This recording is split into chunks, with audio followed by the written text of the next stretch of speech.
Hi, and welcome to the first ever podcast of Haunted Earth Paranormal with your host and fellow investigator, Chris Horton. Once a month, I'll be speaking to you on all aspects of the paranormal. This week's show is really a short intro so that you will know what to expect and, importantly, how you can join in. The idea to broadcast came as a result of numerous emails I receive on different aspects of the paranormal from you, the YouTube viewer.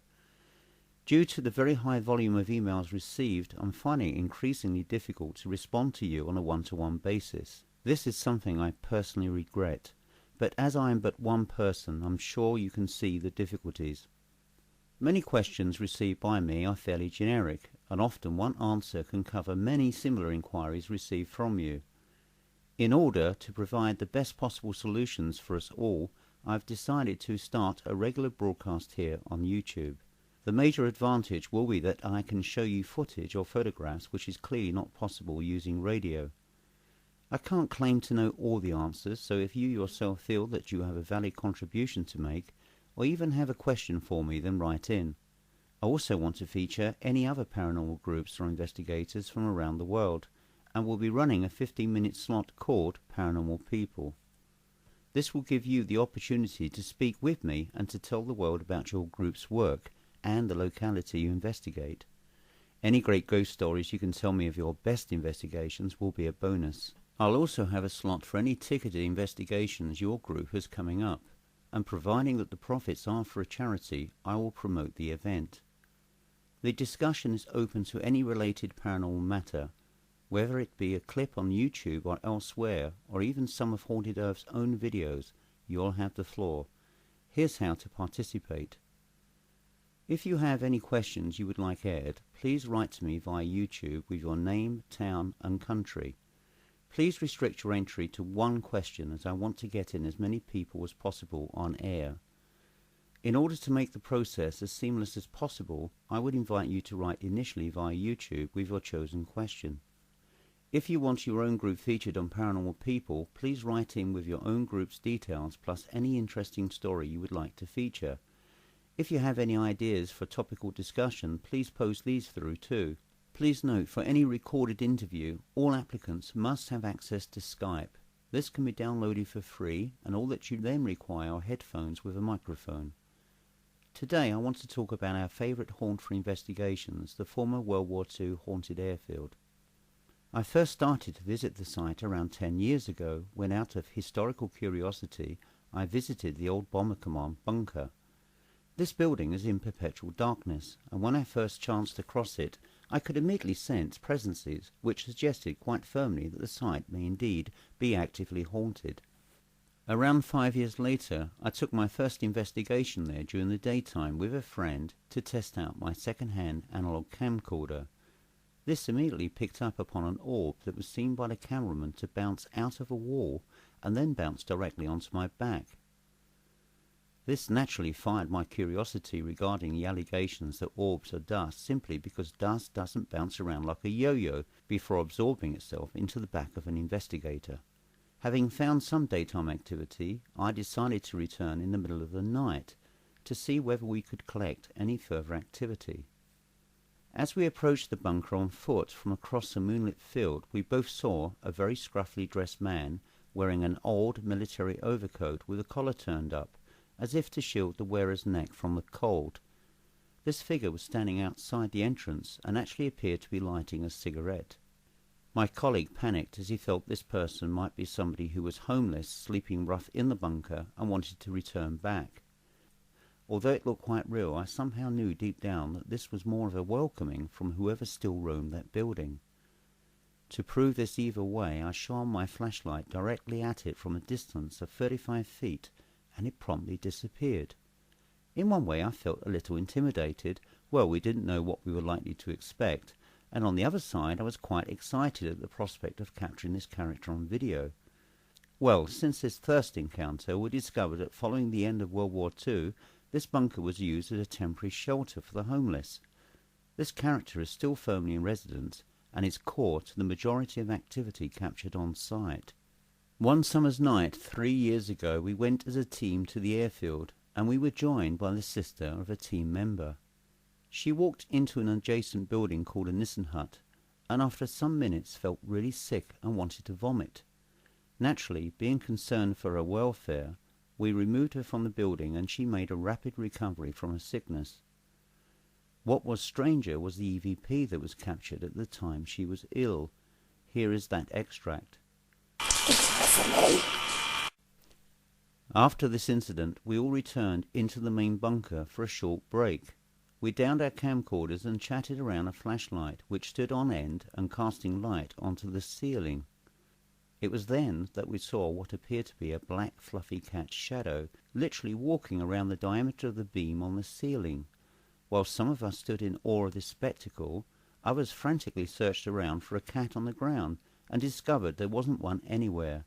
And yet here above us was this delightful-looking creature walking casually around the ceiling as a shadow before making its way off into the dark. At this time we didn't realize that we had the EVP on our equipment, and so this cat incident appeared unconnected. However, after reviewing it, we decided the cat apparition was this spirit's way of apologizing for making us so ill. After all, if it was a malevolent spirit, it could just as easily have been a giant spider. On another occasion, we spent the entire night videoing and decided to call it a day as it appeared very quiet. By mistake, a team member placed a camcorder into its carry bag whilst leaving the camera running. When the videotape was reviewed later that night, the following EVP was captured from this event. As you can hear, there is the sound of walking, and then you hear an American voice saying, "I see flashes," as though speaking on a radio. As the site is some miles from the nearest habitat, it seemed unlikely to have been anything other than what we heard, the voice of a former World War II American serviceman, possibly a military policeman. It's worth mentioning that at the time the EVP was recorded, we had illuminated our flashlights in preparation of leaving the site. Possibly the best paranormal event on site was an apparition that we captured in the early days of our investigations there. One night there was just the two of us. I went into an adjacent Nissen hut whilst my colleague remained in the main bunker. As I was videoing on my own, I caught sight of what can be best described as two cones of light and mist, which were inverted at either end facing outwards. In the middle was a pulsating tube of light which reminded me of something from a TV sci-fi program. It was very aware of my presence, and I seemed to have come across it by chance. It looked quite startled by my appearance and pulled back sharply from me. If I moved to the left, it moved to the right, and so on. I called to my colleague, who saw this manifestation on the camera's viewfinder. It then temporarily distracted us by pretending to move in one direction, but escaped by moving the other way around us both before finally disappearing into the night. I think that this phenomena and many others were the work of a homeless man we call Reg, who we believe was one of the homeless people that lived and died on the site, and was indeed the person that we first saw when we approached the bunker, and also provided the voice that said, "Get away from me." Reg is a very active spirit. He has produced some startling ectoplasmic images and has appeared on a few occasions as something akin to a bat or a bird. This manifestation has caused much controversy on YouTube, and because of it we have carried out a full examination of the bunker to find a bat lair. To date we have been unable to do so, and there are no signs of bat droppings or other indications of bat occupation. More peculiarly for bats, there has only ever been one seen on site. Normally bats remain in larger groups. Occasionally the cat described earlier has also been seen, but that runs and disappears into thin air when you approach it. All in all, a very weird sight for many reasons. Across the other side of the airfield is a collection of other Nissen huts which service an aircraft hangar nearby. Those buildings are active too, but nothing similar to the bunker site.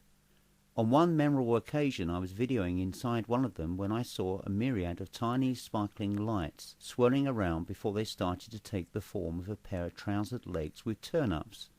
This manifestation reached about knee height and appeared to lose momentum before collapsing into the ground. Here I thought was the proof everyone was seeking, but on reviewing the videotape at the critical period, all that was there to view were two orbs shooting up from the ground. Of course, the most really good experience at the airfield was a remote camcorder that picked up the apparent sound of a World War II aircraft.